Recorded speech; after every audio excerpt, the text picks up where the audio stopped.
Samedi 31 mai 2014, Madame, Messieurs, bonsoir et merci de votre fidélité.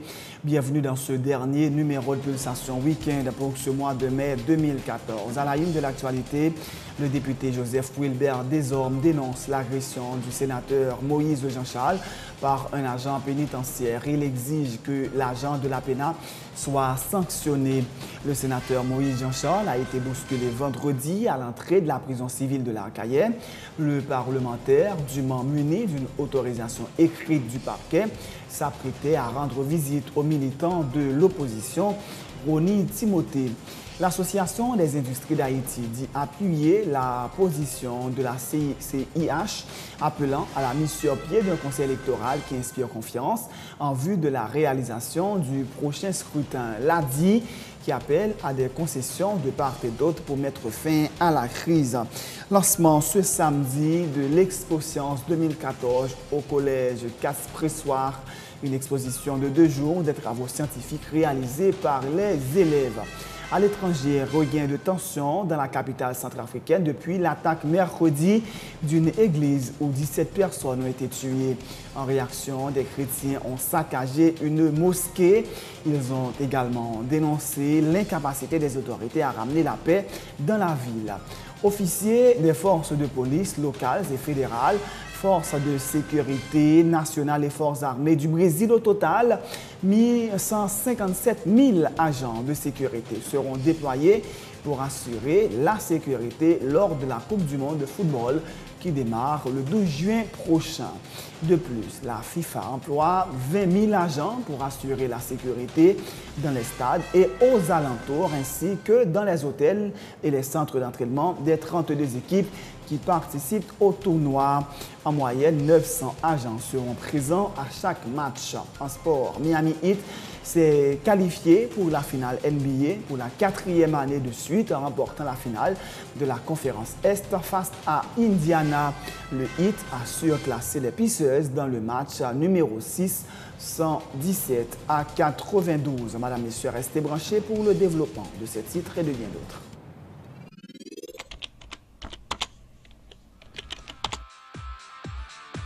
Bienvenue dans cette édition d'Information Pulsation, l'essentiel de l'actualité de la journée. Merci de votre fidélité. Bienvenue dans ce premier numéro de Pulsation Week-end.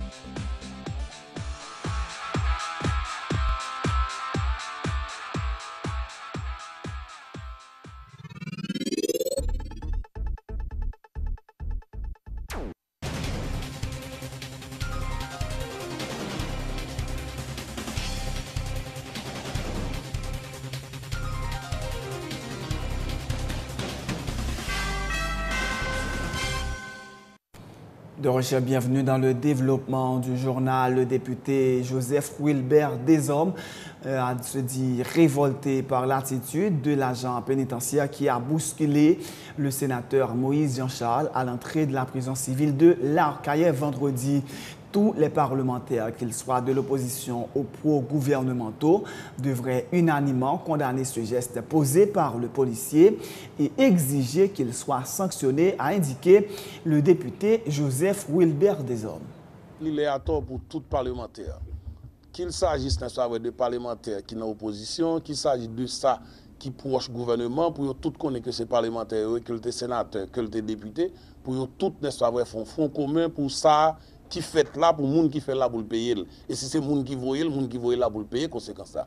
Parce qu'on pas d'accord n'est pas vrai pour y frapper un sénateur. Et c'est pour un sénateur dans la rue, son sénateur élu qui en fonction et qui dans le cadre de travail, parce que le sénateur a un droit pour mener enquête, il a un droit n'est pas vrai pour le ouais, ça qui passe dans le pays. Bon, moi même entendre dans la radio que yo gagné tout ça pour yo gagner. Et même là, on pas gagné, un parlementaire il a un droit d'enquête. C'est-à-dire que c'est pas n'importe qui.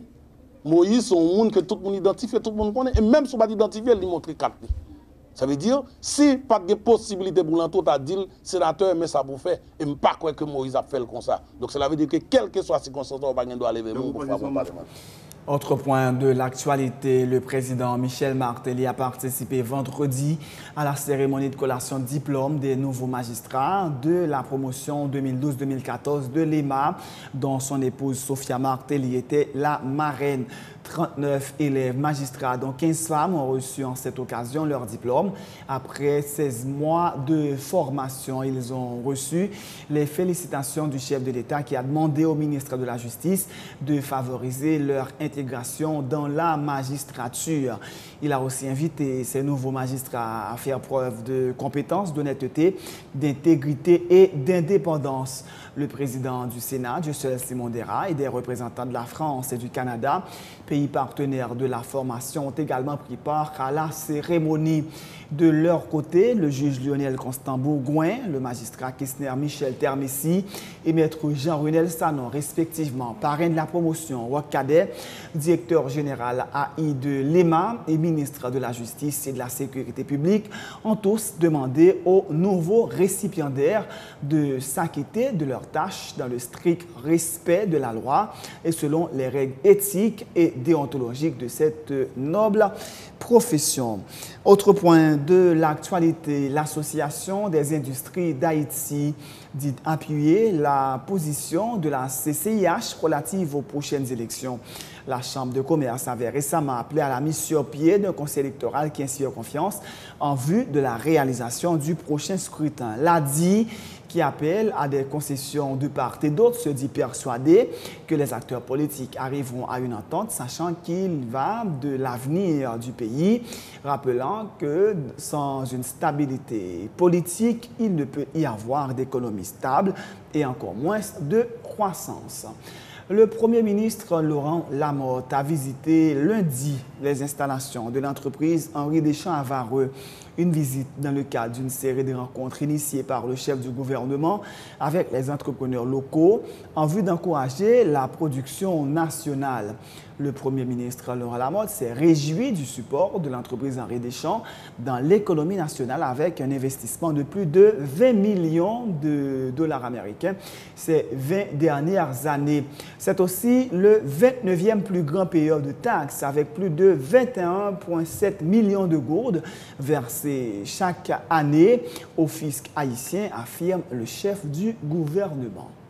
Une entreprise qui a 116 ans, qui a imprimerie à 72 ans, depuis qu'il a travaillé sur le marché, au service de l'éducation, ça veut dire dans le service Timoun qui joue un meilleur livre, tel que le livre que nous avons là, qui est imprimé en Haïti. Nous avons montré nous des livres imprimés en Haïti. Donc, l'objectif là, c'est encourager, parce que le livre imprimé en Haïti, plus de monde capable de jouer un travail. Ça veut dire moins chômage, moins misère dans le pays. Et compétitivité à tout, innovation, création, l'irrité en Haïti, valeur ajoutée à tout, l'irrité dans le pays. Dans la politique d'accompagnement social que l'entreprise là-bas, il y a une assurance santé privée pour employés et dépendants. Il y a un fonds de prêt d'urgence. Il y a une contribution d'un demi-mois de salaire en septembre pour aider à couvrir la rentrée scolaire, dont de bons d'achat pour la Noël et Pâques, et il y a gagné l'école tout que a construite au monde.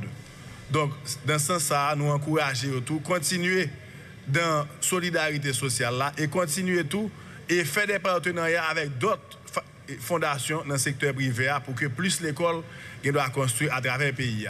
Donc, il y a différentes compagnies dans le secteur privé qui ont des fondations, donc que tout le monde mette ensemble pour plus l'école capable de construire, pour petit peuple capable de joindre chimé l'école. Et l'entreprise, ça, c'est 29e plus gros payeur de taxes dans le pays. Ils ont payé environ 21,7 millions de gouttes par an de taxes. Ils ont investi depuis les derniers 20 ans plus que 21 millions de dollars américains dans ça nous software là, dans l'imprimerie nous software là, et dans l'autre différents entreprises que ils ont gagné. En termes d'emploi direct, il y a plus que 347 personnes qui jouent un job ici, qui travaillent ici, et il y a plus que 38% qui sont femmes. Donc, nous faisons connaître tout que nous imprimons environ 4,5 millions de livres par an. Et que si problème piratage là, si problème contrebande dans tout sous frontière à résoudre, eh bien, nous doit produire 9 millions de livres par an. Ça veut dire que l'État doit collecter, au lieu de 21,7 millions de gouttes, nous doit collecter plus que 43 millions de gouttes de taxes annuelles. Le Premier ministre Laurent Lamothe était accompagné du ministre de l'Éducation nationale et de la formation professionnelle, l'économiste Nesmi Maniga. Pour que l'apprentissage puisse se faire de manière adéquate, les élèves ont besoin de matériel didactique produit dans d'excellentes conditions. Et c'est ce que fait l'entreprise Henri Deschamps qui, du haut de ses 116 ans d'existence, fait partie du patrimoine national, a dit Nesmi Maniga.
L'entreprise Henri Deschamps fournit plus de 300 emplois directs et environ 400 emplois indirects à travers 61 distributeurs à travers le pays.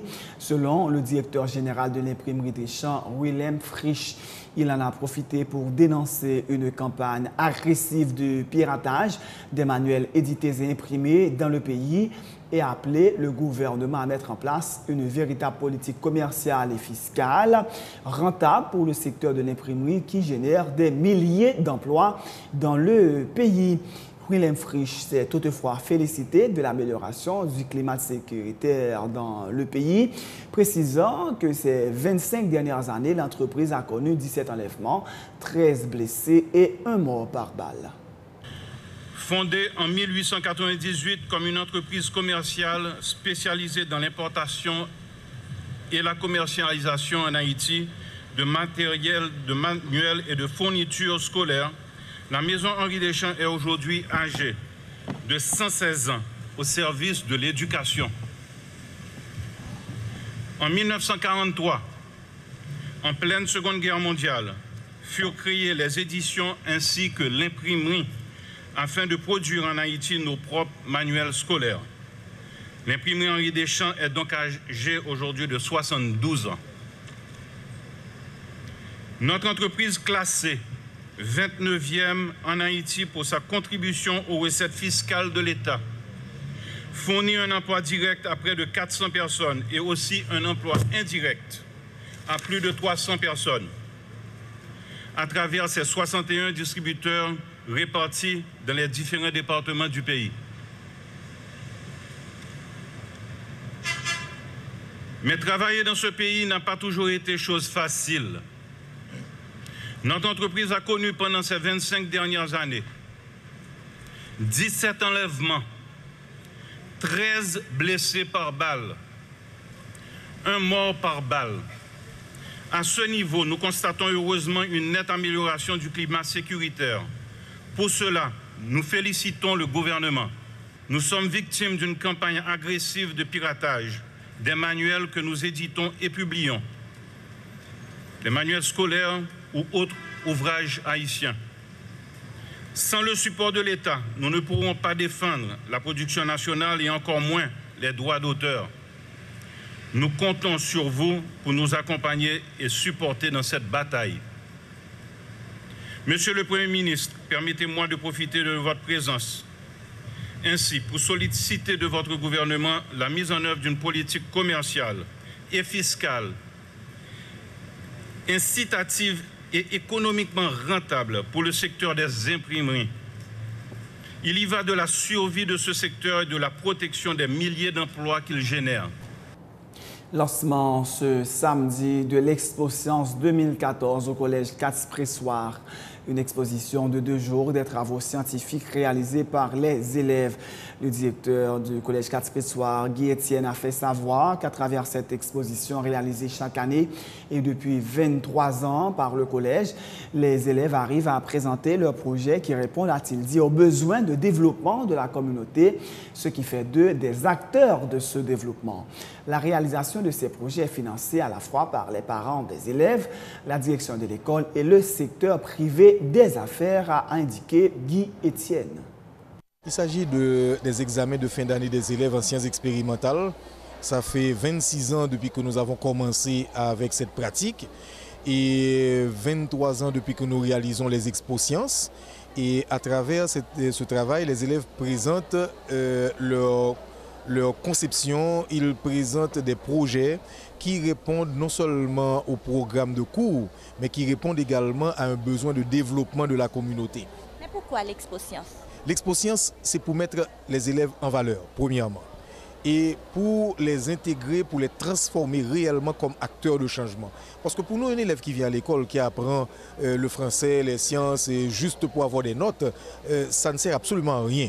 Par contre, avec ce type de travail que nous faisons, les élèves, ils apprennent, ils conçoivent, ils produisent et ils répondent à des besoins de développement. Les engins qu'ils ont conçus, ce sont des applications de la physique. Parce qu'ils devaient justement montrer l'équilibre des forces. Ils devraient également, dans le premier engin que vous avez vu, et ils ont voulu montrer l'interaction entre la psychologie et la physique. Comment, lorsqu'on n'est pas stable psychologiquement, il y a plein de choses qu'on ne peut pas réaliser. Donc, ils ont voulu montrer l'interaction entre la psychologie et la physique.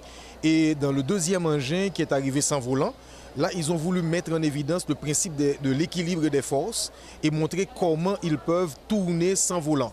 Donc, c'est l'équilibre des forces. Le troisième engin, ça a été un engin conçu pour l'énergie solaire. C'est pourquoi c'est tellement léger. Mais ils ont eu un problème à la dernière minute avec leur moteur électrique. Ils ont donc conçu temporairement avec un moteur à gasoline. Les élèves ont leur examen de fin d'année en main depuis janvier. Et ils doivent réfléchir là-dessus, ils doivent concevoir leur projet. Et dans ce cas-là, le rôle du professeur, ce n'est plus celui qui vient débiter le savoir, c'est celui qui vient partager le savoir. C'est celui qui vient accompagner. Certains projets leur prennent 6 mois, d'autres projets leur prennent 2 mois, cela dépend. Ces projets sont financés d'abord par les parents. Les parents qui n'ont jamais hésité à contribuer vraiment pour la réalisation de ces projets, financés également par l'école, parce que nous avons des fonds mis en place pour ça, et financé également par le secteur privé, particulièrement la Matélec. Ce sont pratiquement toutes les classes qui ont participé à l'exposition. Les écoliers se disent très satisfaits de leur travail, même si certains d'entre eux affirment avoir confronté pas mal de difficultés pour réaliser leur projet. On a pris 3 mois, on a commencé depuis le mois de mars, et puis on a fini hier. Lorsqu'on avait commencé avec la carcasse, on n'avait pas vraiment une idée de la façon dont on allait faire ça. C'est au fur et à mesure, lorsqu'on dessinait le plan, qu'on avait vu ce qu'on faisait vraiment. Même le boss qui travaillait avec nous ne savait vraiment pas ce qu'on faisait.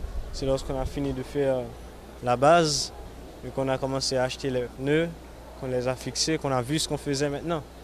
Mais on avait eu quelques petits problèmes, comme pour le moteur, parce qu'avant, on ne comptait pas utiliser le moteur de moto, mais plutôt le moteur électrique. Le moteur électrique qu'on avait trouvé, bon, c'était un moteur trop faible, donc on est passé au plan B. On a beaucoup appris de cette voiture-là. Nous, on est en train de travailler sur les robots. Et les robots nous aident. Ici, il y en a des robots qui nous aident. Handicapés, des robots qui travaillent dans les hôpitaux Et aussi des robots qui sont sur des planètes. Il y en a aussi des robots militaires. Le robot s'appelle Belinda. Ah, Belinda, pourquoi ce nom? C'est nous qui l'avons choisi. Ici, on présente le centre de contrôle spatial du collège 4 Fressors. Ce centre a été fait par les élèves de 5e année. Et les caméras de surveillance de l'école, c'est fait par Internet. Si vous voyez, ça c'est l'entrée principale. Ça c'est la barrière de devant. On peut regarder tout ce qui se passe. Ça c'est la rue de l'entrée. On peut vous montrer ce qui se passe. La Matelec est l'une des institutions du secteur privé qui finance depuis 10 ans la réalisation de l'exposition au Collège 4 Pressoir. Olivier Talleuil, son représentant à cette édition, affirme que la compagnie accorde beaucoup d'importance à la formation des jeunes depuis les bancs de l'école. C'est ce qui explique le partenariat entre la Matelec et 4 Pressoir dans le cadre de l'exposition, a-t-il dit. Il dit également souhaiter que d'autres écoles à travers le pays puissent avoir l'accompagnement nécessaire pour entreprendre de telles activités. De venir au concours de cette activité parce que nous croyons vraiment à l'éducation des élèves, au fait à tous les Haïtiens. Et nous pensons qu'avec la créativité et aussi le sens de responsabilité, c'est comme ça que le pays peut aller de l'avant. Mais apparemment, Matelec finance cette activité depuis plus de 10 ans. Alors, la Matelec, on n'attend pas grand-chose en retour, sinon le rehaussement du niveau éducatif des élèves de 4 Pressoir et aussi en espérant que ça pourrait se répandre dans les élèves partout dans le territoire national.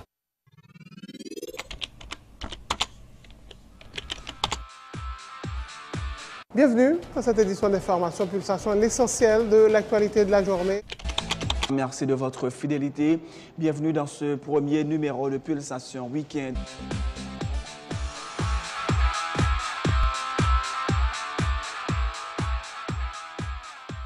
C'est la fin de ce journal. Juste avant de vous quitter, voici le rappel des titres. Le député Joseph Wilbert Desormes dénonce l'agression du sénateur Moïse Jean-Charles par un agent pénitentiaire. Il exige que l'agent de la PENA soit sanctionné. Le sénateur Moïse Jean-Charles a été bousculé vendredi à l'entrée de la prison civile de l'Arcaïen. Le parlementaire, dûment muni d'une autorisation écrite du parquet, s'apprêtait à rendre visite aux militants de l'opposition, Ronnie Timothée. L'Association des industries d'Haïti dit appuyer la position de la CCIH, appelant à la mise sur pied d'un conseil électoral qui inspire confiance en vue de la réalisation du prochain scrutin. L'ADI qui appelle à des concessions de part et d'autre pour mettre fin à la crise. Lancement ce samedi de l'Expo Science 2014 au Collège 4 Pressoir. Une exposition de 2 jours de travaux scientifiques réalisés par les élèves. À l'étranger, regain de tension dans la capitale centrafricaine depuis l'attaque mercredi d'une église où 17 personnes ont été tuées. En réaction, les chrétiens ont saccagé une mosquée. Ils dénoncent également l'incapacité des autorités à ramener la paix dans la ville. Officiers des forces de police locales et fédérales, forces de sécurité nationales et des forces armées du Brésil, au total, 157 000 agents de sécurité seront déployés pour assurer la sécurité lors de la Coupe du monde de football qui démarre le 12 juin prochain. De plus, la FIFA emploie 20 000 agents pour assurer la sécurité dans les stades et aux alentours, ainsi que dans les hôtels et les centres d'entraînement des 32 équipes qui participent au mondial. En moyenne, 900 agents seront présents à chaque match. Miami s'est qualifié pour la finale NBA pour la 4e année de suite en remportant la finale de la conférence Est face à Indiana. Le Heat a surclassé les Pacers dans le match numéro 6, 117 à 92. C'est la fin de ce journal. Merci de l'avoir suivi et bonne suite de programmation sur Télé Pluriel.